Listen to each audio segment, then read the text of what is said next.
Good evening बच्चों। Am I audible to you? क्या मैं आपको दिख रहा हूँ और क्या आप मुझे सुन पा रहे हो? Am I audible and visible?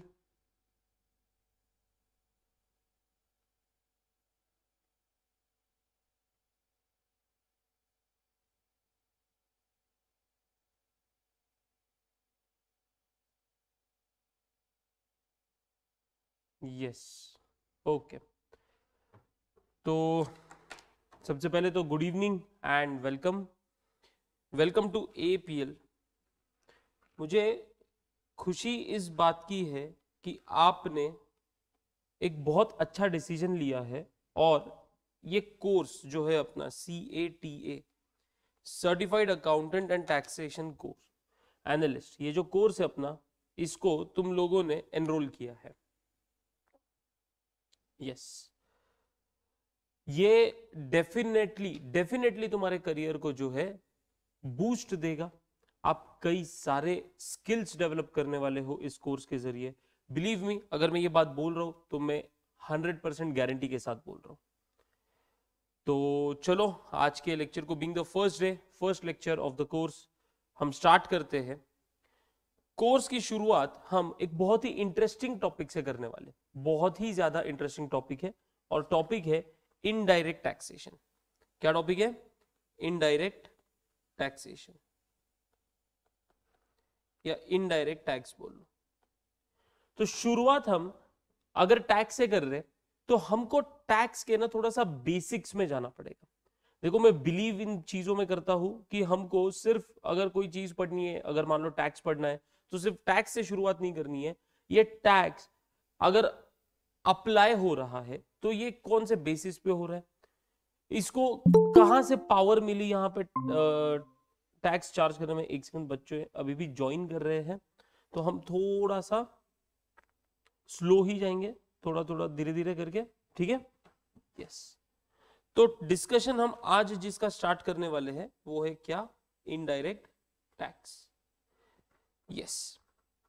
तो तुम सब ने टैक्स ये वर्ड तो सुना होगा पहले। कम ऑन, क्लास थोड़ा इंटरेक्टिव होना चाहिए। मैं क्वेश्चंस पूछूंगा, आपकी तरफ से मुझे आंसर्स चाहिए, तो ही जाके मुझे भी समझ में आएगा कि आपको समझा है या नहीं, मुझे ये भी समझ में आएगा कि आप अटेंड कर रहे हो या नहीं। हाँ या ना? और इंटरेस्टिंग वे में कंडक्ट होगा क्लास। बहुत ही इंटरेस्टिंग टॉपिक से स्टार्ट कर रहे हैं अपन आज। तो सबसे पहले बताओ, क्या टैक्स ये वर्ड सुना है तुमने? ऐसा कोई नहीं होगा जिसने टैक्स ये वर्ड सुना नहीं होगा। है तुम में से कोई जिन्होंने ये वर्ड नहीं सुना है? टैक्स मतलब क्या पता, मतलब पहली बार सुन रहे हो वर्ड ये टैक्स?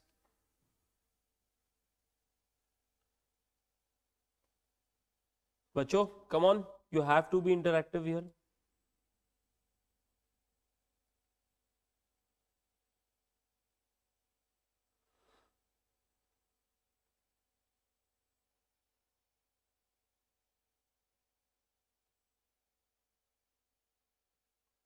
चलो, तो देखो, टैक्स का मतलब क्या होता है?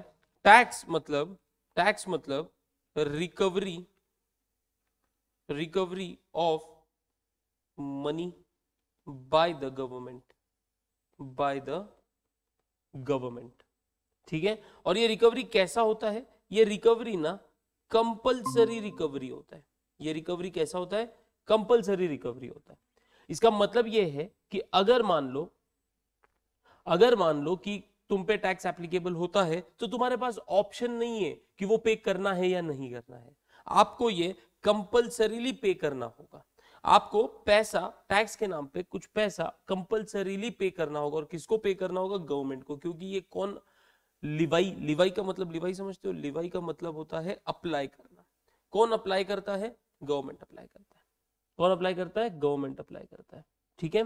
तो अभी ये टैक्स जो है ना, ये टैक्स अप्लाई करने का पावर गवर्नमेंट को किसने दिया? बोल सकते हो क्या?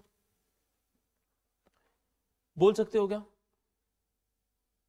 अच्छा सुनो, मैं एक ना बात और थोड़ा सा स्टार्टिंग से बोलता हूं कि आपको ना एक बुक लेके साथ में बैठना होगा, एक नोटबुक साथ में लेके बैठना होगा, पेन साथ में लेके बैठना होगा। और आज के लेक्चर में इस कैलकुलेटर की तो बहुत ही कम जरूरत पड़ने वाली है, लेकिन कल से आपको कैलकुलेटर भी साथ में लेके बैठना पड़ेगा। आपको कैलकुलेटर भी साथ में लेके बैठना पड़ेगा। ओके चलो कम ऑन बच्चों, हाँ या नहीं, एटलीस्ट यस और नो, इसमें तो आंसर दे सकते हो मेरे को, come on. Yes sir 15। Kirti, Om, Pandu, Rahul, Rushali, yes और नो में आंसर दो। क्या आप बुक और पेन लेके बैठोगे? क्या अभी आप बुक और पेन लेके बैठे हो? यस सर मैं बैठी हूँ बुक और पेन लेके। बेटा आपको ना कंपलसरीली मैसेज ही करना होगा, आपका जो आवाज है वो मुझ तक नहीं पहुंचेगा, आपको सिर्फ मैसेज करना है। आपको मुझे कुछ भी डाउट पूछना है, अगर मैं आपसे कुछ सवाल पूछ रहा हूं तो उसका जवाब आपको मैसेज के थ्रू ही देना है। तो आपके वहां पे चैट बॉक्स होगा इन कॉल मैसेजेस के नाम से, तो आप उसमें आपको टाइप करते रहना है, एक्टिव रहना है आपको, कम ऑन। यस वृशाली बोल रही है यस बुक और पेन लेके बैठे हैं, वेरी गुड वृशाली। बाकी लोग, बाकी लोग,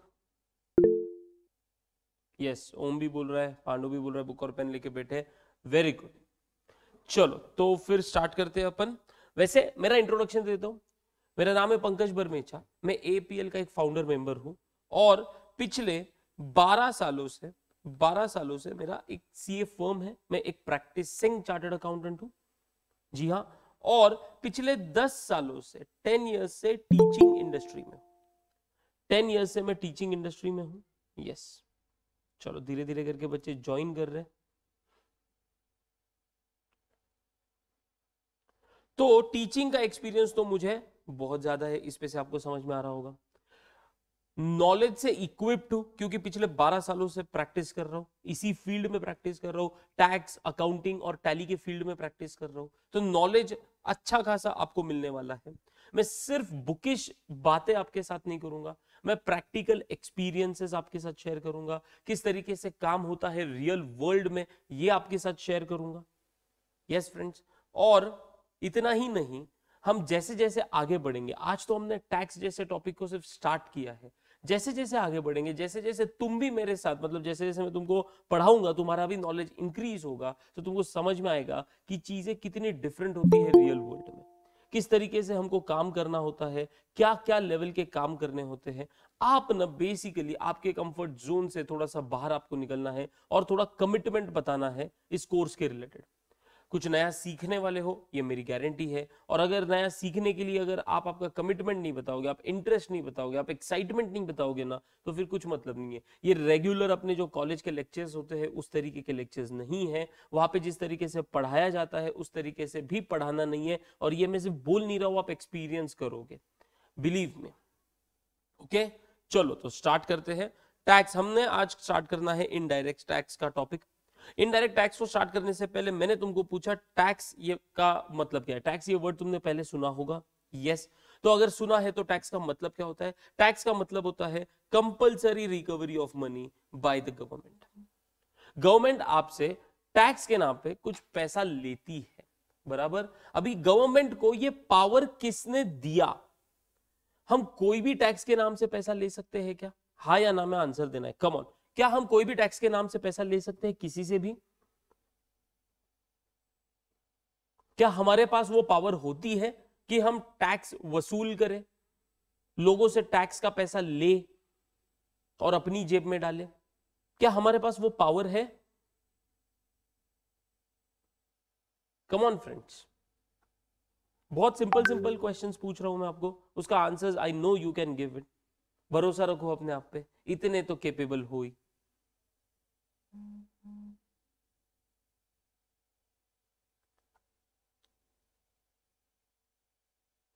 बच्चों देखो बच्चों, आपको ना थोड़ा रिस्पॉन्सिव बनना पड़ेगा, आपको थोड़ा से जवाब देने पड़ेंगे। देखो यही तो बात है ना, कॉमर्स का बच्चा बोलते हैं ना कि कॉमर्स में कोई ये नहीं है, स्कोप नहीं है, ऐसा वैसा, ऐसा कुछ नहीं है बॉस, बहुत स्कोप है। आपको आपके कंफर्ट जोन से बाहर निकलना, और आज पहला दिन है जहां पे आप आपके कंफर्ट जोन से बाहर निकलोगे। तुम्हारे मन में जो कुछ भी आ रहा है बॉस, सही या गलत, आप सही हो गए या गलत हो गए इसका टेंशन नहीं लेने का अपने को। अगर सही है तो वेरी गुड, अगर गलत हो तो तुम कहां गलत हो, तुमको तुम्हारी गलती का आज पता चलने वाला है। मैं कोई यहाँ पे क्या रेगुलर टीचर के जैसा कोई डांटने नहीं वाला आपको, मारने नहीं वाला आपको, हाँ या ना। और मैं तुम्हारे सामने हूं भी नहीं वैसे मारूंगा, डांट सकता हूँ थोड़ा सा, लेकिन उसके भी चांसेस बहुत कम है, बहुत शांत किस्म का आदमी हूं मैं। तो कम ऑन, चलो मुझे एक बात बताओ, क्या हम जैसे कॉमन पीपल हैं, क्या हमारे पास टैक्स को कलेक्ट करने का पावर होता है? क्या हम लोगों से टैक्स वसूल सकते हैं क्या? हाँ या ना में आंसर देना, दैट्स इट।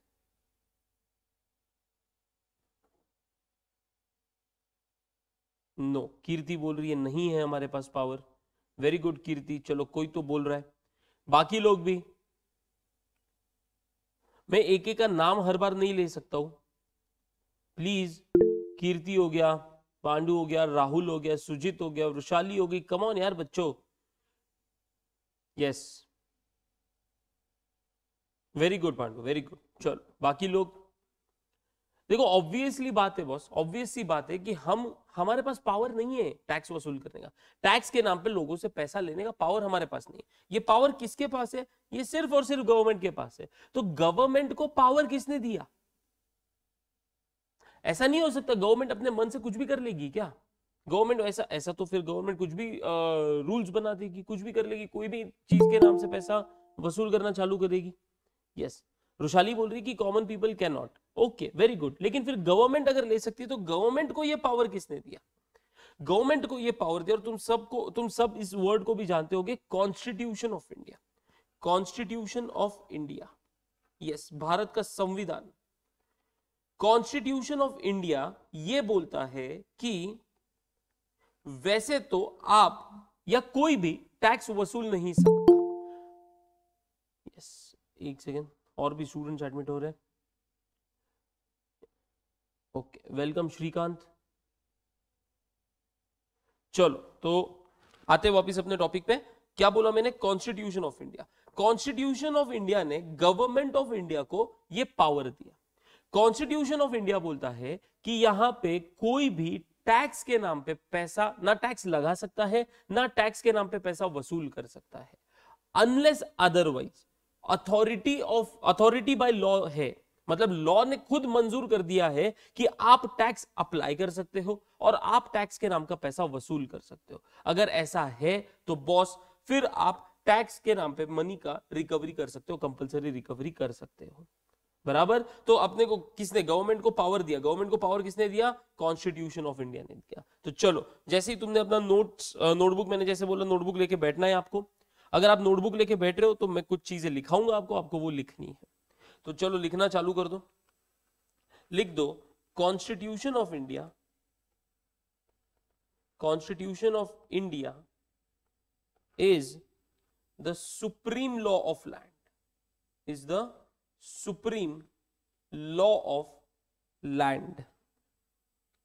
इसके बिना कोई भी चीज पॉसिबल नहीं। अगर आपको यहां के लोगों के लिए कुछ भी करना है, या इनसे कोई भी चीज से पैसे लेने हैं, या इनको कोई भी सर्विस प्रोवाइड करनी, कुछ भी प्रोवाइड करना है, it should be by the authority of constitution of India. It should be by the authority of constitution of India. क्यों? क्योंकि ये एक सुप्रीम लॉ ऑफ लैंड है। ये क्या है? एक सुप्रीम लॉ ऑफ लैंड है। इसीलिए अगर कोई भी लॉ अपने को, कोई भी गवर्नमेंट को अगर लॉ लेके आना है ना, तो उसको सबसे पहले कॉन्स्टिट्यूशन में अमेंडमेंट्स करने पड़ेंगे। कॉन्स्टिट्यूशन में वो पॉइंट डालना होगा कि हम इस नाम से टैक्स ले सकते हैं, या इस नाम से हम पैसा लोगों से ले सकते हैं। पहले उस लॉ को लाना होगा। जैसे इनकम टैक्स चार्ज करने के लिए इनकम टैक्स एक्ट बना हुआ है, ये एक कानून बना हुआ है।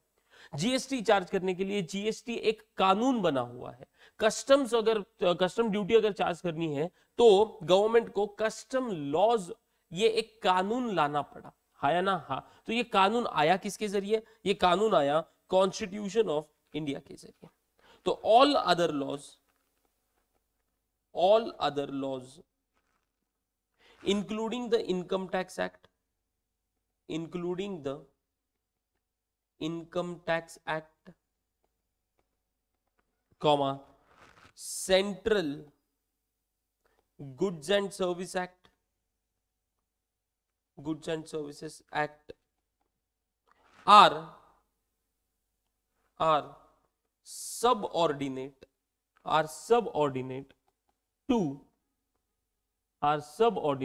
to Constitution of India. Are subordinate to constitution of India. और इस कॉन्स्टिट्यूशन में बोला गया कि no tax shall be levied and collected except by the authority of law,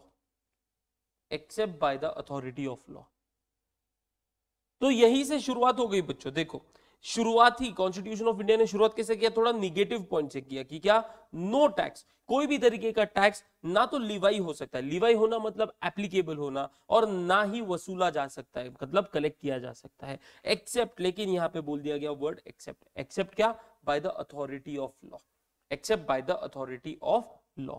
तो कॉन्स्टिट्यूशन ऑफ इंडिया ने इनकम टैक्स एक्ट को, ये जो एक्ट है, ये कानून है, ये एक लॉ है, इसको अथॉरिटी दे दिया।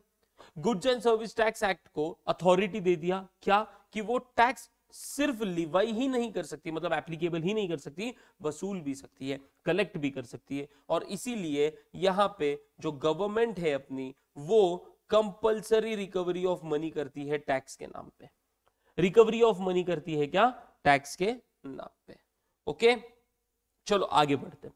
अभी हम टैक्स ये वर्ड बार बार बोलते हैं, क्या आपको पता है इंडिया में टैक्स मोटा मोटी कितने टाइप्स के हैं?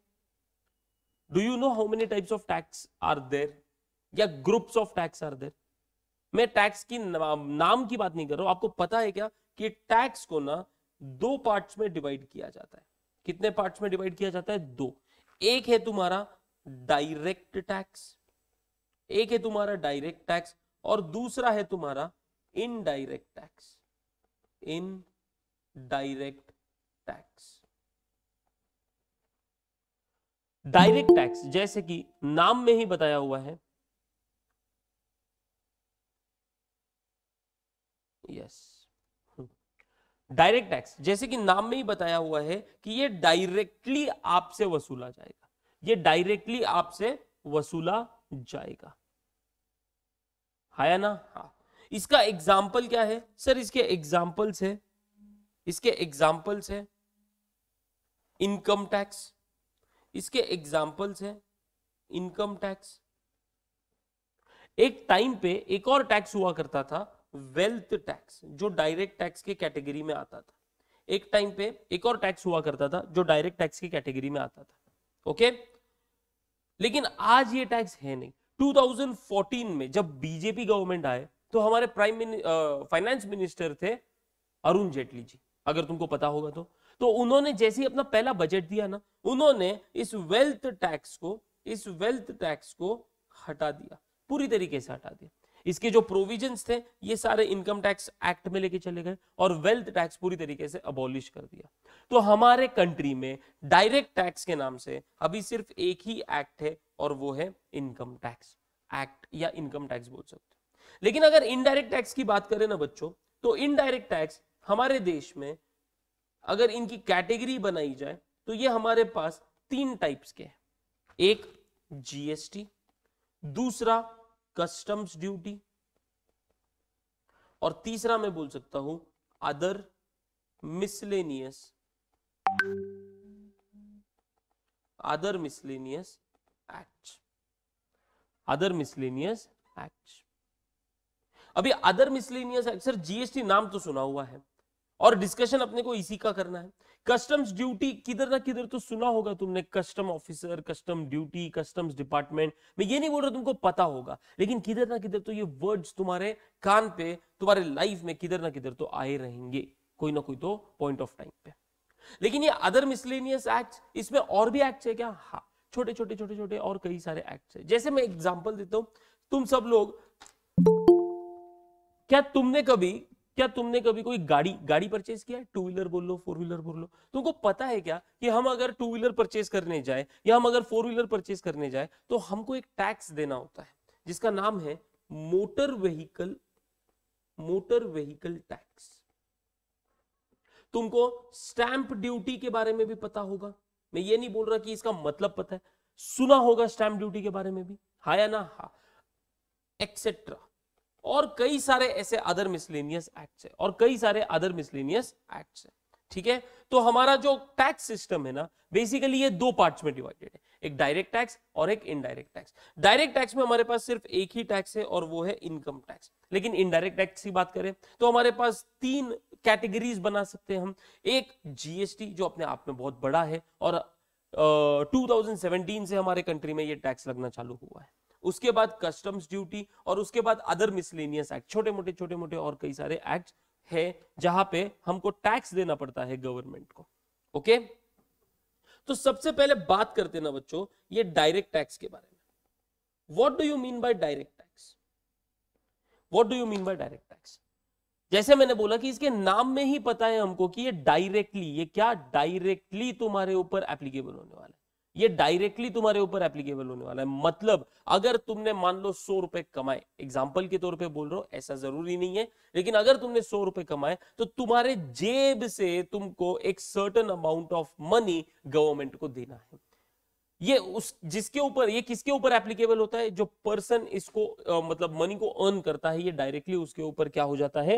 एप्लीकेबल होता है। तो ये किस पे इंपोज किया जाता है? ये सीधा पर्सन के इनकम पे इंपोज किया जाता है। और इसको कौन पे करता है या इसको कौन बेयर करता है? तो पर्सन जिसके ऊपर ये इंपोज किया गया है वही इसको बेयर करता है, वही इसका बर्डन उठाता है, वही इसका बर्डन उठाता है। लेकिन इनडायरेक्ट टैक्स ना बच्चों ऐसा नहीं है। इनडायरेक्ट टैक्स बिल्कुल भी ऐसा नहीं है। इनडायरेक्ट टैक्स बेसिकली इनकम पे नहीं लगाया जाता, ये गुड्स और सर्विसेज पे लगाया जाता है। ये किस पे लगाया जाता है? गुड्स और सर्विसेज पे। एकदम ध्यान से समझो बातों को, एकदम बेसिक में पूरा मैं जाना चाहता हूं जीएसटी पे, लेकिन थोड़ा सा उसके पहले आपको टैक्स होता क्या है, हमारे कंट्री में टैक्सेस का एप्लीकेबिलिटी क्या है और किस तरीके से या किस चीज पे इस टैक्स को लगाया जाता है, पहले ये बातें तुम्हारे साथ कर रहा हूं ताकि मेरा एक बेस क्लियर हो जाए कि मैं जीएसटी आपको पढ़ाऊंगा कैसे। तो कोई भी चीज जानने से पहले अपने को ना उसकी बेसिक नॉलेज होना बहुत जरूरी है। तो डायरेक्ट टैक्स मतलब क्या? डायरेक्ट टैक्स सीधा पर्सन के, डायरेक्ट टैक्स किस पे लगाया जाता है? पर्सन के इनकम पे। कौन बेयर करता है इसको? तो जिस पर्सन ने इनकम कमाया वही इसको बेयर करता है, उसके जेब से डायरेक्टली चला जाता है, इसीलिए इसको डायरेक्ट टैक्स बोला जाता है। तो चलो इसमें लिखना चालू कर दो। It is imposed on a person's income. It is imposed on a person's income. Its burden समझते हो ना? Yes. Its burden is borne by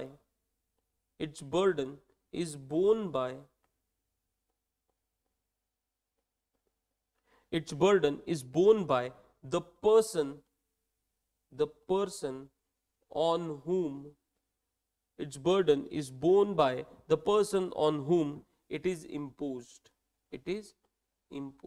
Imposed का मतलब होता है एप्लीकेबल करना। इसका एग्जाम्पल क्या है? तो हमारे पास एक ही एग्जाम्पल है इसका, क्या? Income tax. क्या है बच्चों? Income tax. दूसरा हमारे पास टैक्स जो है वो है इनडायरेक्ट टैक्स। इनडायरेक्ट टैक्स, मुझे एक बात बताओ, एक सिंपल सा क्वेश्चन पूछता हूं, प्लीज हाँ या ना में आंसर देना बच्चों, प्लीज। चलो मुझे बताओ, क्या तुमने कभी टैक्स पे किया है? क्या तुमने कभी टैक्स पे किया है बच्चों?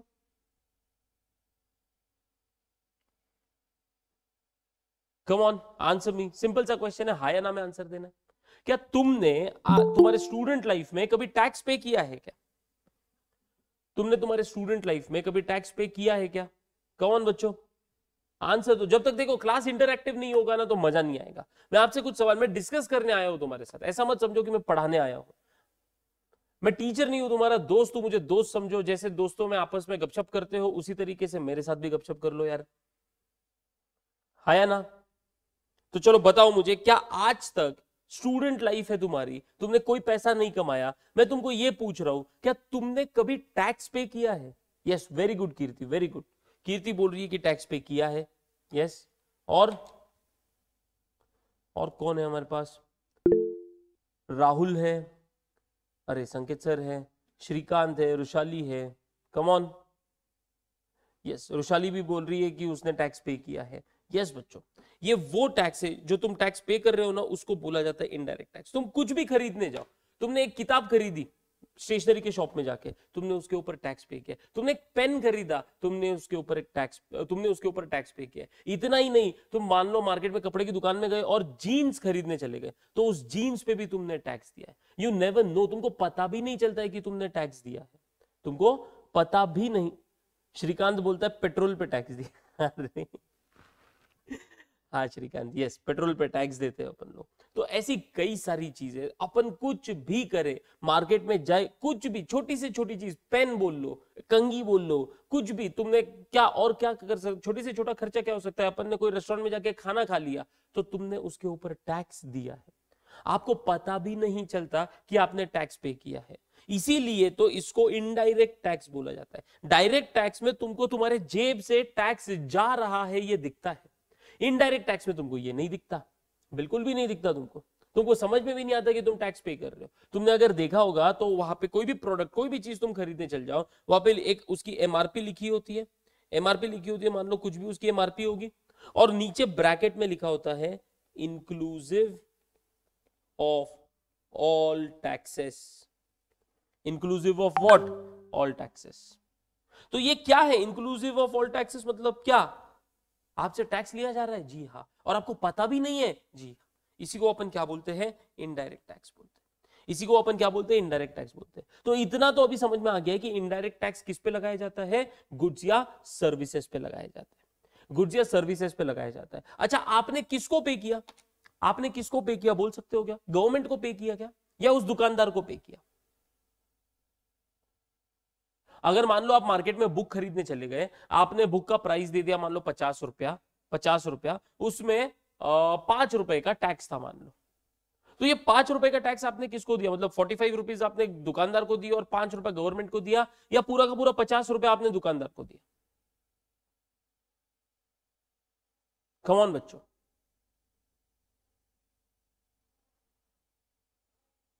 अपने आप को कोई भी तरीके से कम मत समझो और आंसर देने में बिल्कुल भी हिचकिचाओ मत। जो तुम्हारे मन में रहेगा बोल देने का बिंदास, सही या गलत डजंट मैटर। सही रहोगे तो वेरी गुड, गलत रहोगे तो तुम्हारा नॉलेज बढ़ेगा, तुम कहाँ गलत हो तुमको समझ में आएगा। इसी तरीके से तो कंसेप्ट क्लियर होते हैं।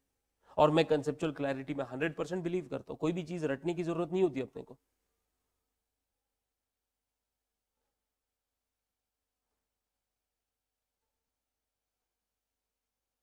कीर्ति, राहुल, श्रीकांत, रुशाली, बच्चों बोलो, कहां टैक्स दिया आपने? किसको टैक्स दिया आपने? गवर्नमेंट को दिया या दुकानदार को दिया?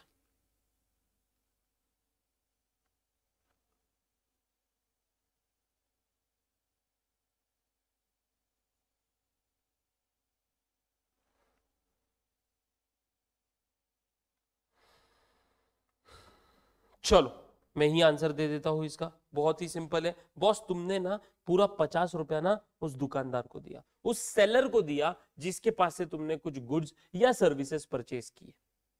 सर अभी आपने तो बोला कि हम जैसे लोग टैक्स को मतलब टैक्स की वसूली नहीं कर सकते, हाँ या ना? तो फिर वो दुकानदार हमसे टैक्स की वसूली कैसे कर रहा है? तो वो दुकानदार टैक्स की वसूली इसलिए कर पा रहा है क्योंकि उसको ना गवर्नमेंट के थ्रू अथॉरिटी मिली है कि तू लोगों से टैक्स वसूलेगा और हमें देगा। हमारे मतलब गवर्नमेंट के बिहाफ पे वो सेलर, आप किधर से भी कुछ भी परचेज करो, वो सेलर जो है ना वो आपसे, मतलब मान लो आपने 2000 रुपए का जीन्स परचेज किया, आपने कितने का जीन्स परचेज किया? 2000 रुपए का जीन्स परचेज किया, लेकिन उसके ऊपर 200 रुपए का टैक्स दे दिया। तुम ये नहीं बोलते कि मैंने 2000 का जीन्स लिया, तुम बोलते कि मैंने 2200 का जीन्स लिया।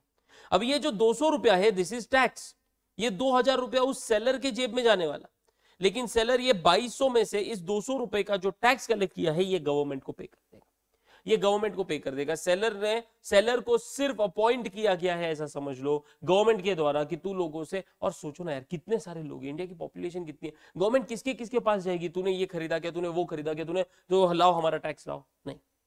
तो इसलिए बोला गया कि जो सोर्स है जहां से खरीदा जा रहा है, जिसके पास से खरीदा जा रहा है, उनको पकड़ो, उनको अथॉरिटी दो कि तू हमारे बिहाफ पे टैक्स कलेक्ट कर लोगों से और वो हमें दे दे, हाँ या ना? हाँ। तो इनडायरेक्ट टैक्स ध्यान से समझना, गवर्नमेंट को पे कौन कर रहा है? सेलर पे कर रहा है।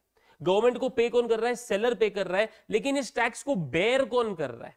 बेयर मतलब इस टैक्स का बर्डन कौन उठा रहा है? इस टैक्स का बर्डन कंज्यूमर उठा रहा है। कंज्यूमर मतलब जो उस गुड्स को या सर्विसेज को यूज करने वाला है, कंज्यूम करने वाला है। क्या बोला मैंने? जो इस गुड्स को या सर्विसेज को कंज्यूम करने वाला है या यूज करने वाला है। जैसे फॉर एग्जांपल वो दुकानदार जो जीन्स बेच रहा था ना, वो जीन्स को यूज नहीं करने वाला, वो जीन्स को आगे बेचने वाला है। He is the seller. लेकिन हम जैसे लोग जब जीन्स परचेज करते तो अपन उसको यूज करते। बोला गया कि इसको कंजम्पशन बोला गया। तो इसको बेयर किसने किया? हमने बेयर किया। मतलब जो जीन्स परचेज कर रहा है उसने बेयर किया। बात समझ में आ रही है क्या? हाँ। तो इनडायरेक्ट टैक्स, मैं एकदम कंसेप्ट क्लियर कर रहा हूं आपके। इनडायरेक्ट टैक्स ये किस पे लगाया जाता है? ये गुड्स और सर्विसेज पे लगाया जाता है। इसको कलेक्ट कौन करता है? इसको पे, गवर्नमेंट को पे करने का जो लायबिलिटी है ये किसका है? ये सेलर का है। लेकिन इस टैक्स को बेयर कौन कर रहा है? इस टैक्स का बर्डन कौन उठा रहा है? इस टैक्स का बर्डन जो है वो कंज्यूमर उठा रहा है। और यही एक डिफरेंशिएशन है डायरेक्ट टैक्स का और इनडायरेक्ट टैक्स का। डायरेक्ट टैक्स में जो पे करता है वही उसका बर्डन उठाता है, वही उसको गवर्नमेंट को पे करता है। बराबर ना? वो किसी सेलर को पे नहीं कर रहा है, वो डायरेक्टली गवर्नमेंट को पे कर रहा है, इसीलिए डायरेक्ट टैक्स है। और इनडायरेक्ट टैक्स हमको पता भी नहीं चलता हमने टैक्स दे दिया, वो तो हमारे परचेज प्राइस में इंक्लूडेड था। तो फिर वो जो हमने प्राइस दिया है वो हमने पे किया है, लेकिन वो जो टैक्स का पैसा है वो गवर्नमेंट को कौन देने वाला है? सेलर देने वाला है। मतलब यहां पे लायबिलिटी टू पे ये सेलर का है। लायबिलिटी टू पे किसको? गवर्नमेंट को। गवर्नमेंट को कौन देने वाला है? सेलर। लेकिन ये बर्डन कौन उठाने वाला है? इसका कंज्यूमर। इसका बर्डन कौन उठाने वाला है? कंज्यूमर। बात समझ में आ रही है क्या? यस। तो चलो इनडायरेक्ट टैक्स में कुछ लिखते हैं अपन, जो अभी तक अपन ने सीख लिया है उसको अपन इनडायरेक्ट टैक्स में इस हेडिंग में लिखना चालू करते हैं। Come on. बोला it is imposed on goods और services. It is imposed on goods और services, full stop. The immediate liability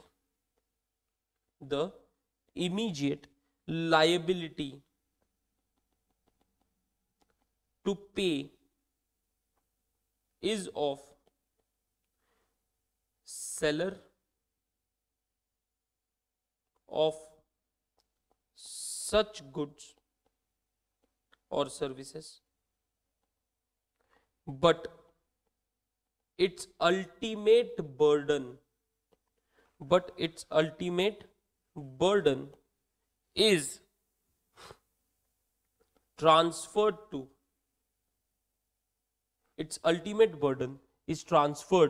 to the ultimate consumer of such goods और सर्विसेज। और इसके एग्जाम्पल क्या है हमारे पास? इसका सबसे बड़ा एग्जाम्पल है जीएसटी। इसका दूसरा एग्जाम्पल है कस्टम्स ड्यूटी एक्सेट्रा। और भी कई सारे इसके एग्जाम्पल्स हो सकते हैं, लेकिन हमको समझने के लिए, कंसेप्ट क्लियर करने के लिए इतना काफी है। तो सर इनकम टैक्स जो है ये, मैं इस वेल्थ टैक्स को हटा ही देता हूं। इनकम टैक्स ये किस पे लगाया जाता है? इनकम टैक्स ये इनकम पे लगाया जाता है। जीएसटी किस पे लगाया जाता है? जीएसटी गुड्स और सर्विसेज पे लगाया जाता है। सर कस्टम्स ड्यूटी बोलो ना, किस पे लगाया जाता है? बॉस कस्टम्स ड्यूटी ना आपके इंपोर्ट एक्सपोर्ट पे लगाया जाता है। कस्टम्स ड्यूटी ये टैक्स किस पे लगाया जाता है? इंपोर्ट एक्सपोर्ट पे। तो मैं बोल दूं यहां पे इंपोर्ट ऑफ गुड्स और सर्विसेज। यस। क्या यहां तक की बातें तुमको क्लियर है? क्या ये सारी चीजें तुम नोट डाउन कर रहे हो जो मैं तुमको बता रहा हूं, जो मैं तुमको पढ़ा रहा हूं?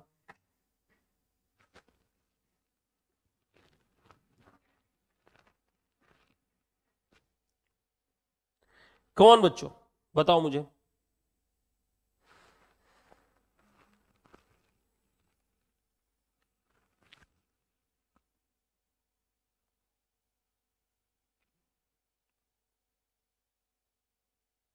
बेसिक्स का क्लास है आज, हम सिर्फ ओरिएंटेशन करने वाले टैक्स के रिलेटेड। कल से प्रॉपर जीएसटी चालू होगा, लेकिन उसके पहले आज अपन सारा ओरिएंटेशन उसका करने वाले हैं। टैक्स, ये जीएसटी आया तो आया कैसे, किस हिसाब से आया, तो यहां तक जो भी अपन ने पढ़ा, क्या ये तुमको क्लियर है क्या बच्चों? Please reply.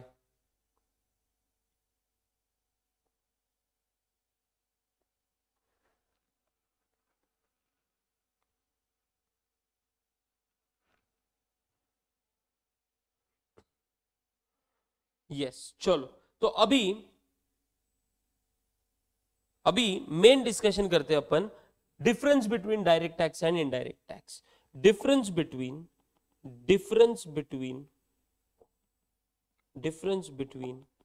Direct tax and indirect tax का सबसे पहला पॉइंट है मीनिंग। सबसे पहला पॉइंट क्या है? मीनिंग।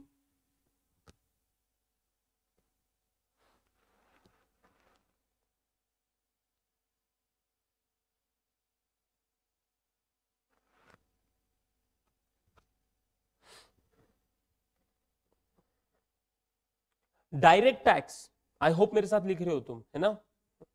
तो डायरेक्ट टैक्स की अगर बात करें तो direct tax are those taxes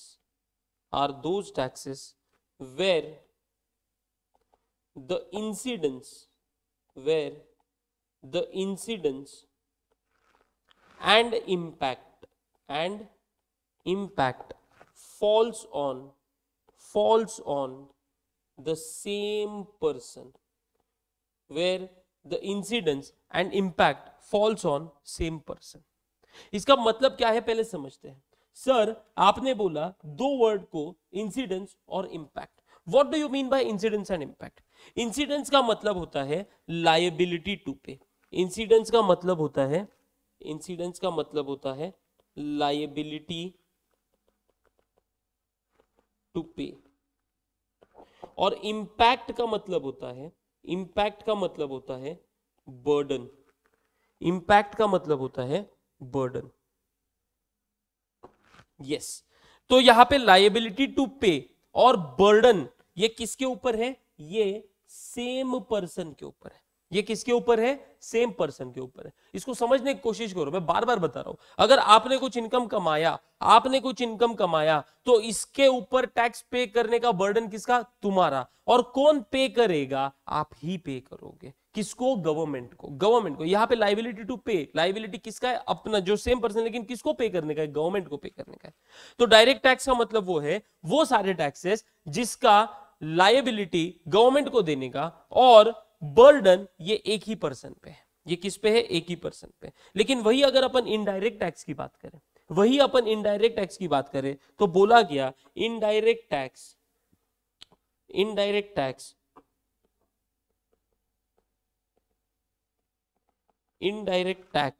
is a tax where incidence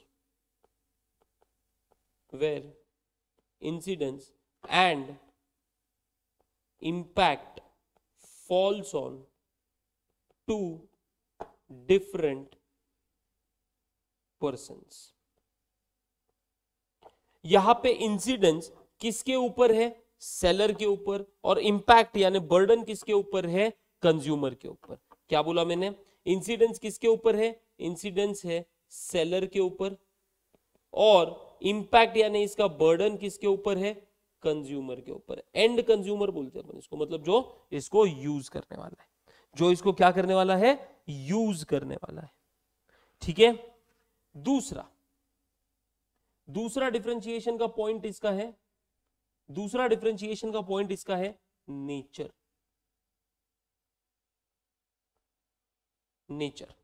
nature की अगर बात करें तो डायरेक्ट टैक्स जो है ना, ये प्रोग्रेसिव इन नेचर है।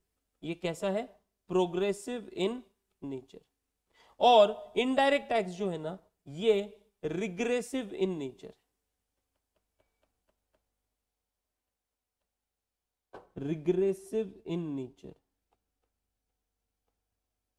Progressive and regressive. सर ये वर्ड्स का मतलब समझाओ। अरे टेंशन क्यों ले रहे हो? मैं है ना, मैं सारी चीजें समझाने वाला हूं तुमको। इस तरीके से टैक्स पढ़ोगे तुम। आई होप तुम सब लोग बीकॉम कर रहे हो। कौन से ईयर में बता सकते हो क्या? राहुल कौन से ईयर में भाई तू, बीकॉम या एमबीए कुछ भी, तुम ग्रेजुएशन का कोई तो कोर्स करने वाले हो या मास्टर्स का कोई कोर्स करने वाले रहोगे।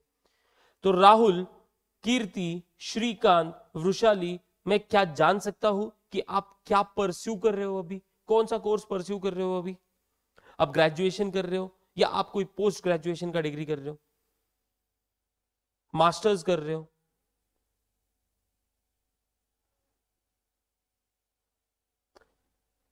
ओके, कीर्ति बोल रही है second year of BBA. Okay,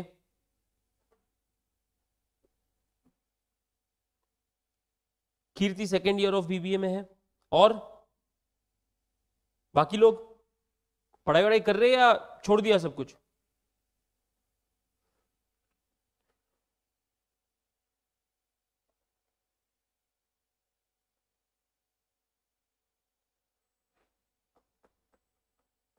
Rahul बोल रहा है कि वो लास्ट ईयर बीकॉम में है। ओके,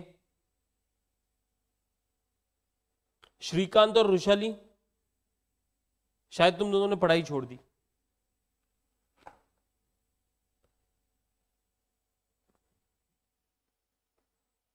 चलो कोई नहीं। तो अगर आप लास्ट ईयर में हो, सेकेंड ईयर में हो, तुमको ये टैक्स, ये सब्जेक्ट तो हो गई 100%, और इसका बेनिफिट तुमको उस एग्जाम में भी होने वाला है, क्योंकि जो क्लैरिटी तुम लोग लेके बैठोगे ना, ये मुझे नहीं लगता तुम्हारे कोई भी फ्रेंड्स जो सिर्फ बीकॉम या बीबीए कर रहे, सिर्फ ग्रेजुएशन कर रहे, या जो मास्टर्स एमबीए वगैरह भी कर रहे रहेंगे, उनके पास ये नॉलेज होगा। इसकी मैं गारंटी देता हूँ। आगे के 20 दिन 20 डेज हम सिर्फ जीएसटी के ऊपर डिस्कशन करने वाले, और जीएसटी को जितने उसके पॉइंट है, जितने उसके प्रोविजन है ना, मजाक नहीं कर रहा हूं, इतने इजी वे में हर एक चीज तुमको इतना भारी तरीके से समझ में आने वाला है ना, कि तुम्हारा क्लैरिटी जो है वो 100% बाकियों के कंपैरिजन में एक्स्ट्रा ज्यादा रहने वाला है। और इसका फायदा तुमको तुम्हारे कोर्सेज में भी होगा, क्योंकि ये सब्जेक्ट तुमको है। इनकम टैक्स तुमको, राहुल तुझे लास्ट ईयर बीकॉम में तो ये टैक्स सब्जेक्ट होगा, और जैसे ही अपन जीएसटी खत्म करते हैं उसके बाद चालू करने वाले इनकम टैक्स, उसके बाद चालू करने वाले अपन इनकम टैक्स। सो आगे का डिस्कशन इतना भारी रहने वाला है ना अपना, कि तुम सोच नहीं पाओगे। तो जैसे मैंने बोला कि प्रोग्रेसिव, अगर प्रोग्रेसिव अपने को ये जानना है, प्रोग्रेसिव और रिग्रेसिव का मतलब क्या है, तो प्रोग्रेसिव मतलब क्या, प्रोग्रेसिव मतलब आप जितने ज्यादा रिच होगे उतना ज्यादा टैक्स आपको पे करना होगा। प्रोग्रेसिव का मतलब क्या, जितने ज्यादा रिच होगे उतना ज्यादा इनकम टैक्स आपको पे करना होगा।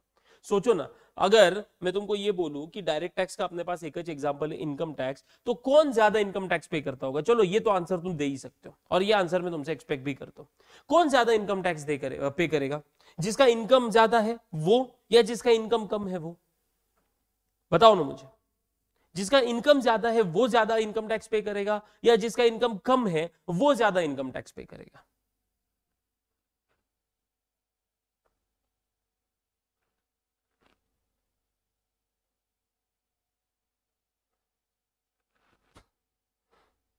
ऑब्वियसली बॉस, कॉमन सेंस वाली बात है कि जिसका इनकम ज्यादा होगा ना वो ज्यादा इनकम टैक्स पे करेगा। इसको हम बोलते हैं प्रोग्रेसिव इन नेचर। इसको अपन क्या बोलते हैं? Progressive in nature. और रिग्रेसिव इन नेचर का मतलब क्या पता है क्या? रिग्रेसिव मतलब चाहे आप रिच हो चाहे आप पुअर हो, मतलब चाहे अंबानी हो या हम जैसे कॉमन पीपल हो, हम सब सेम टैक्स पे करेंगे, हम सब सेम टैक्स पे करेंगे। फॉर एग्जाम्पल मुझे एक बात बताओ, अगर मान लो 10 रुपए का पेन है, अंबानी खरीदे तो भी मान लो उसके ऊपर 1 रुपए का टैक्स लगता है, इनडायरेक्ट टैक्स लगता है। तो इस 10 रुपए का पेन अगर अंबानी खरीदने गया तो भी उसको 1 रुपए का टैक्स लगने वाला है, और हम जैसे लोग भी अगर खरीदने गए तो भी हमको 1 रुपए का टैक्स लगने वाला है। इसको हम बोलते हैं regressive in nature. Income tax ना, जो ज्यादा रिच है वो ज्यादा इनकम टैक्स पे करता है, लेकिन इनडायरेक्ट टैक्स ये रिग्रेसिव इन नेचर है। इसमें रिच और पुअर का भेदभाव नहीं होता यहाँ पे कोई भी, क्योंकि वो लगता ही गुड्स और सर्विसेज पे। तो कोई भी अगर कोई चीज खरीदने जाए तो उसको उतना ही टैक्स देना है जितना बाकी लोग दे, तो चाहे वो अंबानी हो चाहे वो बाकी अपने जैसे कॉमन पीपल। हाँ या ना? हाँ। तो ये मतलब होता है प्रोग्रेसिव। प्रोग्रेसिव का मतलब शॉर्ट में लिख दो यहां पे, the more rich you are, the more income tax you will pay. The more rich you are, the more income tax you will pay. और रिग्रेसिव में मतलब लिख दो all pays the same amount, the same amount of tax. All pays the same amount of tax. तो income tax बच्चों ये progressive in nature है, और इनडायरेक्ट टैक्स मतलब डायरेक्ट टैक्स ये प्रोग्रेसिव इन नेचर है, और इनडायरेक्ट टैक्स ये रिग्रेसिव इन नेचर है। अभी तीसरा इसका पॉइंट ऑफ डिफरेंशिएशन ये रहने वाला है कि टैक्सेबल वैल्यू क्या होगी। टैक्सेबल वैल्यू मतलब क्या, तो किस वैल्यू पे टैक्स लगाया जाएगा, किस वैल्यू पे टैक्स लगाया जाएगा। तो डायरेक्ट टैक्स के केस में ना बच्चों आपके इनकम पे, इसको हम बोलते हैं टैक्सेबल इनकम, टैक्सेबल इनकम पे डायरेक्ट टैक्स लगता है। और इनडायरेक्ट टैक्स जो है ना वो वैल्यू ऑफ गुड्स और सर्विसेज पे लगता है। मतलब अगर डायरेक्ट टैक्स की बात करें तो अगर आपने 10 लाख रुपए कमाए तो आपको 10 लाख पे डायरेक्ट टैक्स देना है। लेकिन अगर हम, क्योंकि आपका टैक्सेबल इनकम 10 लाख है, लेकिन अगर वही इनडायरेक्ट टैक्स की बात करें तो इनडायरेक्ट टैक्स ना बेटा, आप जो चीज खरीद रहे हो उस पे आपको टैक्स देना। फिर अगर वो 500 की चीज है तो 500 रुपए पे टैक्स दोगे, 5000 की चीज है तो 5000 पे टैक्स दोगे, 5 लाख की चीज है तो 5 लाख पे टैक्स दोगे। तो taxable value in case of direct tax क्या है, taxable income of the person. और अगर मैं वही इनडायरेक्ट टैक्स की बात करूं तो वो है वैल्यू ऑफ गुड्स और सर्विसेज, वैल्यू ऑफ गुड्स और सर्विसेज। ओके, अब यहां पे ना अपन कब कलेक्ट किया जाता है, collected. Fourth point of differentiation और लास्ट पॉइंट ऑफ डिफरेंशिएशन होगा ये कि कब कलेक्ट किया जाता है। तो बच्चों ये जो डायरेक्ट टैक्स है ना ये तुम्हारा अकाउंटिंग है। तुमको पता है कि हमारे पास दो टाइप के ईयर्स होते हैं, एक हमारा कैलेंडर ईयर जो जैन टू दिसंबर होता है, जहां पे अपन न्यू ईयर मनाते हैं 31 दिसंबर को, है या ना। हाँ, और दूसरा होता है हमारे पास असेसमेंट ईयर बोल लो, फाइनेंशियल ईयर बोल लो। ये 1 अप्रैल से चालू होता है और 31 मार्च पे एंड होता है। ये 1 अप्रैल पे चालू होता है और 31 मार्च पे एंड होता है। ठीक है, तो जैसे ही आपका फाइनेंशियल ईयर कंप्लीट हो जाता है, जैसे ही आपका फाइनेंशियल ईयर कंप्लीट हो जाता है तो आपको इनकम टैक्स पे करना है। लेकिन इनडायरेक्ट टैक्स के केस में, इनडायरेक्ट टैक्स के केस में जैसे ही आप कोई गुड्स या सर्विसेज परचेस करते हो आपको वो इनडायरेक्ट टैक्स पे करना है। तो कलेक्शन या कलेक्टेड ये कब कलेक्ट होने वाला है, तो डायरेक्ट टैक्स कलेक्ट होता है after the income for the year is earned, after the income for the year is earned. लेकिन वही अगर मैं इनडायरेक्ट टैक्स की बात करूं तो इनडायरेक्ट टैक्स पे किया जाता है, कलेक्ट किया जाता है at the time of supply of goods और services, at the time of supply of goods और services, at the time of supply of goods और सर्विसेज।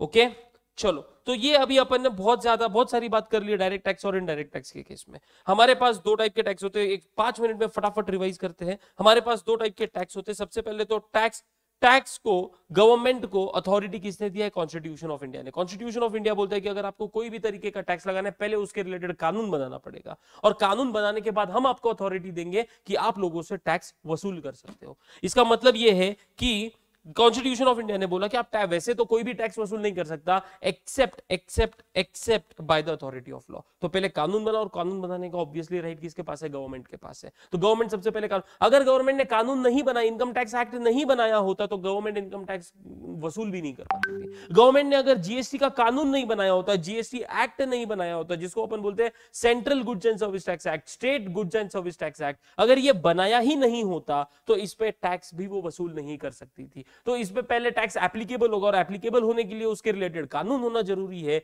और एक बार कानून आ गया तो उसके बाद गवर्नमेंट को अथॉरिटी मिल जाती है उस कानून के जरिए टैक्स को वसूलने की, टैक्स को कलेक्ट करने की।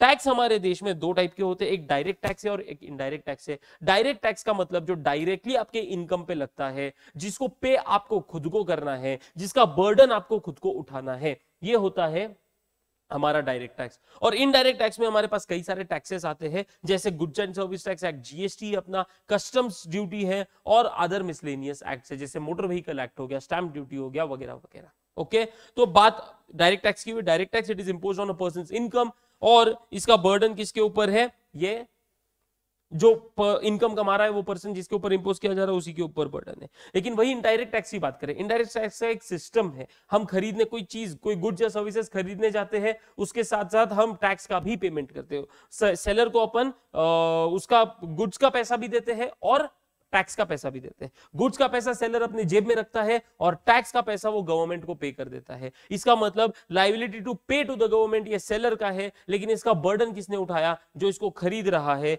जो बायर है। सिर्फ बायर नहीं, इसको अपन बोलते हैं कंज्यूमर, एंड कंज्यूमर, जो इन गुड्स का यूज करने वाला है, जो इन गुड्स को कंज्यूम करने वाला है, या जो सर्विसेज को यूज करने वाला है और सर्विसेज को कंज्यूम करने वाला है।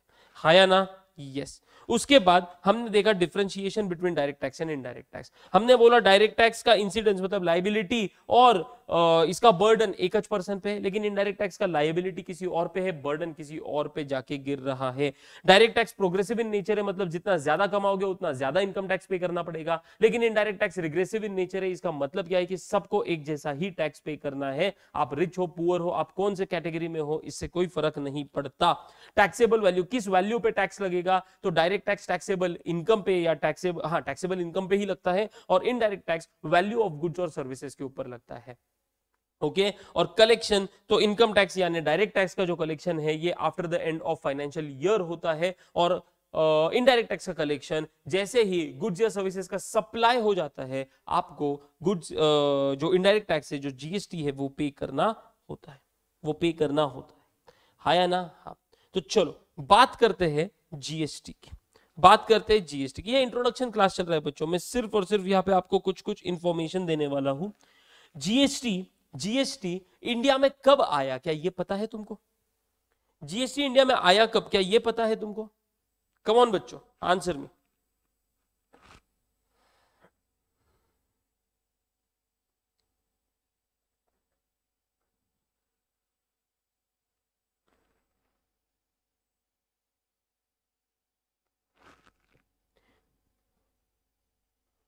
राहुल बोल रहा है 7 जुलाई। नहीं बेटा, 7 जुलाई नहीं है। पहली बात तो वो 1 जुलाई है, 1 जुलाई। लेकिन कौन सा ईयर? अगर मैं डेट पूछ रहा हूं तो डेट मतलब ईयर भी होता है ना, कंप्लीट डेट बताओ। 7 जुलाई नहीं, 1 जुलाई है। तुम्हारा मंथ बराबर है लेकिन उसकी तारीख, उसकी डेट गलत है, लेकिन ईयर बता सकते हो? ईयर, और मैंने थोड़ी देर पहले बताया भी है तुमको क्या ईयर है, लेकिन फिर भी चलो 2017। यस, वेरी गुड बेटा।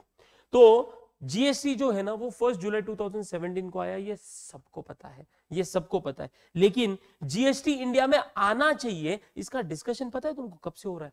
गवर्नमेंट के लेवल पे ये डिस्कशन कब से चल रहा है कि अपने देश में जीएसटी आना चाहिए, अपने देश में जीएसटी आना चाहिए। क्या पता है तुमको? ये इसका डिस्कशन ना बेटा 2004 से चल रहा है, इसका डिस्कशन 2004 से चल रहा है। सर क्या बात कर रहे हो, 2004 से और 2017 में आया, इतना गैप है? जी हाँ, इतना गैप है। 2004 में सबसे पहली बार एक केड़कर कमिटी बिठाई गई, एक कमिटी बिठाई गई जिसको हेड कर रहे थे हमारे, मतलब केड़कर करके कोई थे, वो हेड कर रहे थे। इन्होंने इनके मतलब इनके गाइडेंस में एक कमिटी बिठाई कि बताया, उनको बोला गया कि बॉस ऐसा नहीं कि हमको टैक्स लाना है या नहीं लाना है, इसके ऊपर कमेटी बिठाई। जीएसटी लाना है, लेकिन वो किस तरीके से लाना चाहिए, किस हिसाब से लाना चाहिए, इसका क्या अप्रोच होना चाहिए, इसको स्टडी करने के लिए एक कमेटी बिठाई गई। और इन्होंने रिपोर्ट दी, इनको रिपोर्ट बनाने को बोला और बोला कि बताओ किस तरीके का जीएसटी आना चाहिए। सर किस तरीके का जीएसटी आना चाहिए मतलब? तो बेटा समझ लो, इंटरनेशनल लेवल पे ना, इंटरनेशनल लेवल पे 3 तरीके के जीएसटी चलते हैं। कितने तरीके के जीएसटी चलते हैं? 3, 1, 2, 3। पहला है उसमें नेशनल जीएसटी, पहला है उसमें क्या? National GST. दूसरा है स्टेट जीएसटी, दूसरा क्या है? State GST. और तीसरा है डुअल जीएसटी। वापस बोल रहा हूं मैं, इतना बेसिक्स, इतने बेसिक्स तुम्हारे क्लियर करने वाला हूं ना कि तुमको मजा आने वाला है इस सब्जेक्ट में। इंटरनेशनल लेवल पे कितने टाइप्स के जीएसटी चल रहे? 3। एक नेशनल जीएसटी, मतलब इसको सेंट्रल गवर्नमेंट अप्लाई करेगा। दूसरा चल रहा है स्टेट जीएसटी, जिसको स्टेट गवर्नमेंट अप्लाई करेगा। और तीसरा चल रहा है डुअल जीएसटी, जहां पे दोनों जीएसटी का जो पैसा है वो दोनों को जाएगा, बोथ। चलो मैं थोड़ा हिंदी बोल दिया, यहाँ पे लिख दिया बोथ, दोनों मिलके यहाँ पे जीएसटी लगाएंगे, दोनों मिलके यहाँ पे जीएसटी लगाएंगे। चलो, तो जीएसटी तुमने किधर ना किधर तो कभी ना कभी तो कोई ना कोई तो इनवॉइस पे देखा तो होगा कि जीएसटी लग रहा है बिल पे, हाँ या ना? हाँ। तो मुझे बताओ कौन सा जीएसटी आज के टाइम पे इंडिया में एप्लीकेबल है? नेशनल जीएसटी, स्टेट जीएसटी या डुअल जीएसटी?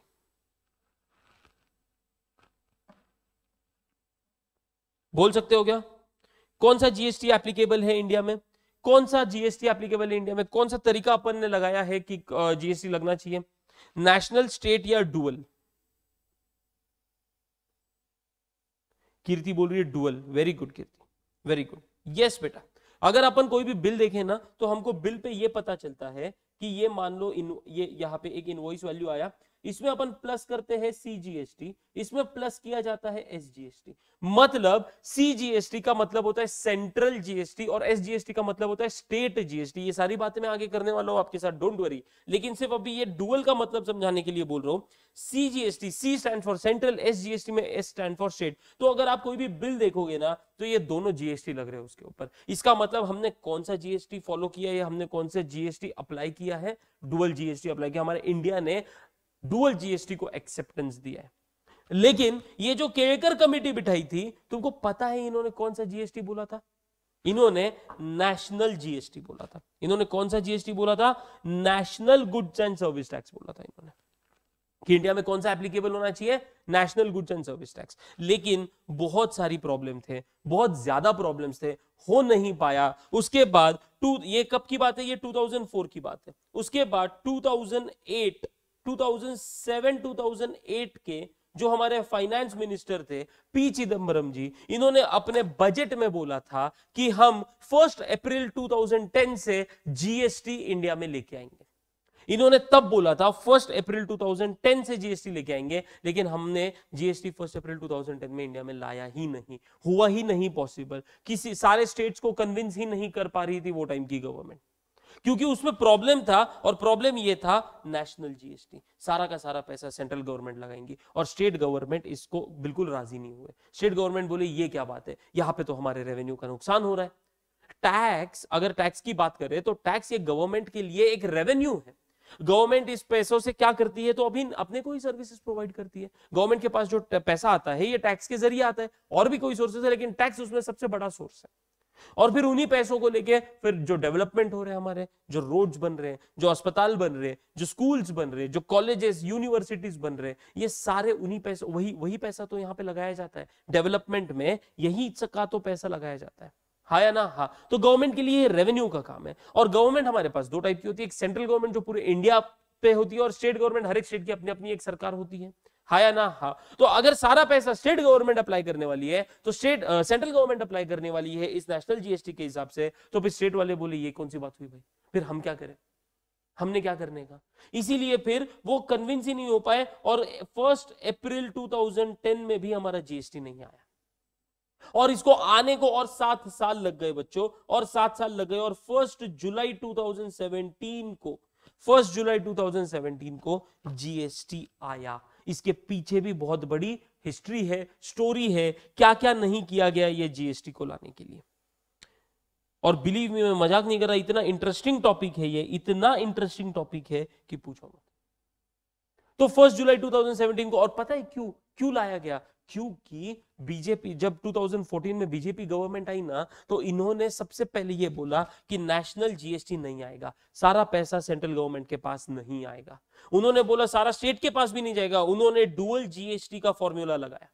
उन्होंने बोला कि बॉस स्टेट के पास भी पैसा जाएगा और सेंट्रल के पास भी पैसा जाएगा, और तुरंत इमीडिएटली 3 सालों बाद हमारे देश में जीएसटी का कानून लागू हुआ। जीएसटी एक्ट हमारे कॉन्स्टिट्यूशन ऑफ पार्लियामेंट में जीएसटी एक्ट पास हुआ, और 1 जुलाई 2017 से जीएसटी पूरे कंट्री पे एप्लीकेबल हो गया। जीएसटी पूरे कंट्री पे एप्लीकेबल हो गया। कोई दिक्कत है तुमको यहां तक समझने में? कोई दिक्कत है तुमको यहां तक समझने में? बताओ मुझे।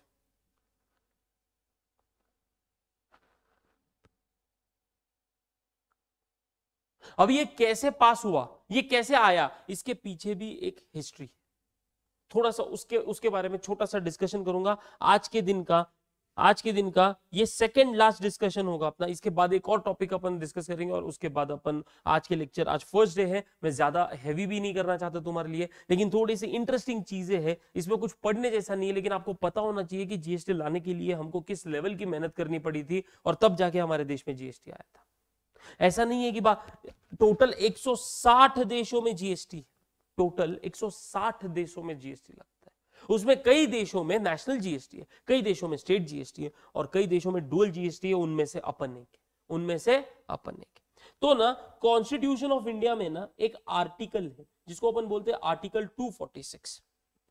क्या बोलते हैं अपन इसको? आर्टिकल 246। मतलब अगर कोई भी अपने को कोई भी अगर कानून लाना है ना अपने को, तो उसको कॉन्स्टिट्यूशन ऑफ इंडिया के थ्रू पावर मिलनी चाहिए। तो ऐसा first article, second article, third article, हर एक आर्टिकल कोई ना कोई तो एक्ट को पावर देता है। उसी तरीके से एक आर्टिकल है 246। इस आर्टिकल में शेड्यूल 7 है। शेड्यूल क्या है? 7th शेड्यूल बोलते हैं अपन इसको। इसमें ना 3 टाइप की लिस्ट है। इसमें कितनी टाइप की लिस्ट है? 3। एक है जिसको अपन बोलते हैं लिस्ट 1, एक है जिसको अपन बोलते हैं लिस्ट 2 और एक है जिसको अपन बोलते हैं लिस्ट 3। लिस्ट 1 में कुछ आइटम्स दिए गए हैं जिसमें बोला गया, मतलब बेसिकली लिस्ट 1 में बोला गया कि सेंट्रल गवर्नमेंट टैक्स लगाएगा। लिस्ट 2 में बोला गया कि स्टेट गवर्नमेंट टैक्स लगाएगा और लिस्ट 3 में बोला गया कि बॉस सेंट्रल गवर्नमेंट और स्टेट गवर्नमेंट टैक्स लगाएगा। तो अभी मेरा सीधा सवाल तुमसे है, लिस्ट 1, लिस्ट 2, लिस्ट 3, जीएसटी कौन से लिस्ट के थ्रू आया? मुझे बता सकते हो क्या? जीएसटी कौन से लिस्ट के थ्रू आया?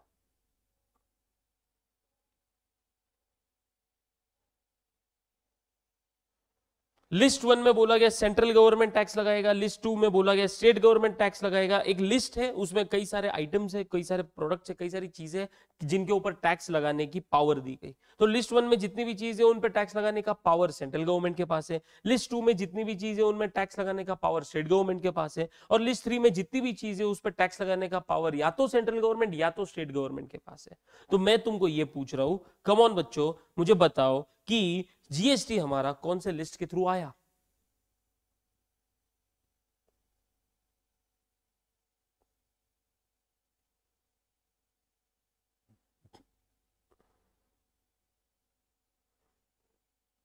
ओके, कीर्ति बोल रही है लिस्ट थ्री के थ्रू आया। ओके, चलो, वेरी गुड। क्योंकि मुझे पता है तुमको क्यों लगाई, क्योंकि यहाँ पे सेंट्रल गवर्नमेंट और स्टेट गवर्नमेंट दोनों की बात की है ना? हाँ, लेकिन ये लिस्ट 3 से भी नहीं आया है, ये लिस्ट 3 से भी नहीं आया। और उसके पीछे मेन रीजन तुमको बोलता मैं, क्या पता है क्या? यहाँ पे वर्ड का इस्तेमाल देखो क्या हुआ है, और या तो सेंट्रल गवर्नमेंट या तो स्टेट गवर्नमेंट, या तो सेंट्रल गवर्नमेंट या तो स्टेट गवर्नमेंट। लेकिन अगर हम जीएसटी की बात करें तो central government and state government दोनों मिलके टैक्स लगाते हैं। कोई भी लिस्ट में ऐसा किधर भी नहीं बताया गया था कि central government and state government साथ में टैक्स इंपोज करेंगे, किधर भी नहीं बताया गया था। तो इसके वजह से ना हमको हमारा कॉन्स्टिट्यूशन अमेंड करना पड़ा और एक नया आर्टिकल लाया हमने अमेंड करके, आर्टिकल 246A। हमने एक नया आर्टिकल लाया, आर्टिकल 246A, और इस 246A के आर्टिकल ने बोला कि boss central government and state government मिलके टैक्स लगाएंगे, और यहां से जीएसटी आया, और यहां से जीएसटी आया। आप समझ पा रहे हो क्या? क्योंकि और तुमको पता ही है ये अमेंडमेंट सब इतना, मतलब कोइंसिडेंस देखो, ये जो अमेंडमेंट हुआ इस अमेंडमेंट का नंबर क्या है? इतना शुभ नंबर है ये, इसका अमेंडमेंट का नंबर है 101। हम 100 बार अमेंडमेंट कर चुके थे कॉन्स्टिट्यूशन ऑफ इंडिया में, and this was the 101st amendment of the article of the constitution. और उसको अमेंड करके ये नया आर्टिकल इंसर्ट किया हमारे संविधान में, और फिर दोनों को पावर दी गई। एक ऐसा कानून लाओ जिसमें दोनों को पावर है, जो एक साथ टैक्स इंपोज करेंगे। समझ में आई बात? तो ना तो ये लिस्ट 1 है, ना तो ये लिस्ट 2 है, ना तो ये लिस्ट 3 है। ये आर्टिकल 246 है ही नहीं। आर्टिकल 246A के थ्रू, आर्टिकल 246A के थ्रू क्या लाया गया? जीएसटी लाया गया। Is it clear?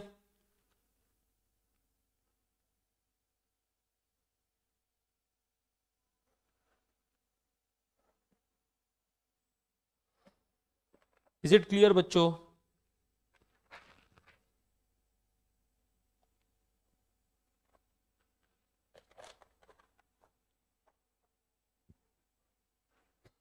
यस अभी तुमका एक्चुअली आज है ना बहुत बड़ा लेक्चर लेने का मेन ये भी है कि तुम्हारे पास अभी तक नोट्स नहीं है। अब हमारे एपीएल के कुछ नोट्स है, हम आपको जीएसटी के रिलेटेड, इनकम टैक्स के रिलेटेड, अकाउंटिंग के रिलेटेड और टैली के रिलेटेड नोट्स प्रोवाइड करने वाले हैं। तो जब तक आपके पास नोट्स नहीं आएंगे ना, हम उसमें से पढ़ना स्टार्ट नहीं कर पाएंगे। तो आज बेसिक तुमको नॉलेज दिया मैंने कि डायरेक्ट टैक्स क्या होता है, इनडायरेक्ट टैक्स क्या होता है, डायरेक्ट टैक्स में कौन से टैक्स है और वो कैसे एप्लीकेबल होते हैं, इनडायरेक्ट टैक्स में कौन से टैक्सेस है और उसको कैसे अप्लाई किया जाता है या किस वैल्यू पे लगाया जाता है, किस पे ये बर्डन आता है, किस पे नहीं आता है। ये सारी बातें अपन ने आज डिस्कस की, ये सारी बातें अपन ने आज डिस्कस की। कल के लेक्चर में ना, कल तक आपको मतलब आज ही थोड़ी देर बाद ही मैं आपको पीडीएफ में नोट्स शेयर कर दूंगा और कल हम जो हमारा पढ़ाई है ना वो इन नोट्स के थ्रू करेंगे। बहुत ही सिंपल 50 पेजेस में आपके लिए जीएसटी के नोट्स बनाए हुए हैं। इन 50 पेजेस आप पूरा का पूरा जीएसटी पढ़ लोगे और आप जीएसटी में काम करने के भी कैपेबल हो जाओगे। एकदम क्रिस्प समराइज्ड वे में नोट्स बनाए हुए तुम्हारे लिए, कलरफुल नोट्स है, तुम पढ़ोगे तो तुमको मजा आ जाएगा, इंटरेस्ट आ जाएगा बेसिकली, है ना? हाँ तो चलो बच्चों मुझे बताओ, क्या आज के लेक्चर में तुमको थोड़ा सा इंटरेस्ट डेवलप हुआ कोर्स के रिलेटेड? मैं सीधा आता आज और बोलता कि इस तरीके से ये जीएसटी होता है, इस तरीके से अप्लाई होता है, इसमें कुछ मतलब नहीं है। कंसेप्चुअल क्लैरिटी, बेसिक्स हमारे पक्के होने चाहिए। हम एक बिल्डिंग बनाने वाले ऐसा समझ लो, और जब तक तुम्हारा बेस पक्का नहीं होता ना, बिल्डिंग बहुत बड़ी बनती नहीं है, अगर बन गई तो गिर जाती है। हम बेस पक्का कर रहे हैं बच्चों, हम बेस पक्का कर रहे हैं। तुमको जीएसटी पढ़ना है, लेकिन उसके पहले क्या है, जीएसटी कहां से आया, क्यों आया, कैसे आया, किन किन लोगों की क्या क्या मेहनत है उसके पीछे, ये जनरली अपने को पता नहीं होती है चीजें। और वही सारा नॉलेज मैंने तुमको आज देने की कोशिश की। I hope you have liked the lecture. आपको ज्ञान बढ़ा, आपका नॉलेज बढ़ा आपका, हाँ या ना? आंसर सिर्फ रिप्लाई कर दो यस और no. And how did you find today's lecture? And how did you find today's lecture? क्या आपको कॉन्फिडेंस आ रहा है? क्या आपको कॉन्फिडेंस आ रहा है कि आप कुछ बहुत ही बढ़िया पढ़ने जाने वाले हो? इसके आगे के 2 महीने बिलीव मी इतनी इतनी भारी चीजें डिस्कस करने वाले हैं अपन कि तुम्हारा पूरा नॉलेज, तुम मेंटली ग्रो हो जाओगे, पता है क्या, मैच्योर हो जाओगे। मैं हमेशा है ना मेरे स्टूडेंट्स को भी बोलता हूं, अगर तुमको लाइफ में मैच्योर बनना है ना, टैक्स पढ़ना चालू करो। बाकी नॉवेल वोवेल जान दो, सबसे पहले टैक्स पढ़ना चालू करो। कई सारी चीजें हैं हमारे इंडिया में, किस तरीके से एप्लीकेबल होती है, किस तरीके से एप्लीकेबल नहीं होती है, और किस पे एप्लीकेबल होती है। तुम जब ये नॉलेज बटोरना चालू करोगे ना, ऑटोमेटिकली तुम मैच्योर बनना चालू हो जाओगे। और बाकी लोगों से तुम्हारा नॉलेज जब आउटस्टैंडिंग रहेगा ना, तो तुमको समझ में आएगा, अरे यार हम तो इस लीग में है ही नहीं जिस लीग में बैठ रहे, हम तो अलग लीग में है। तो अपने को अपनी लीग अलग बनानी है, अपने को अपना रास्ता अलग बनाना है, और बस उसी हिसाब से मैं आपको गाइड करूंगा आगे के 2 महीने। 120 आवर्स का अपना ये कोर्स रहने वाला है, and believe me you will be a completely different person by completing this course. तो चलो रुकते हैं अपन आज यहाँ पे, कल फिर मिलेंगे 5:30 को नोट्स के साथ और थोड़े बड़े सेशन के साथ। हमारा 1.5 से 2 घंटे का सेशन होने का टारगेट रहेगा इसके आगे से। Okay, yes, thank you Kirti, thank you Rahul, thank you for your lovely feedback. चलो एंड करते सेशन को फिर अपन अभी। बाय बाय, मिलेंगे कल 5:30 बजे।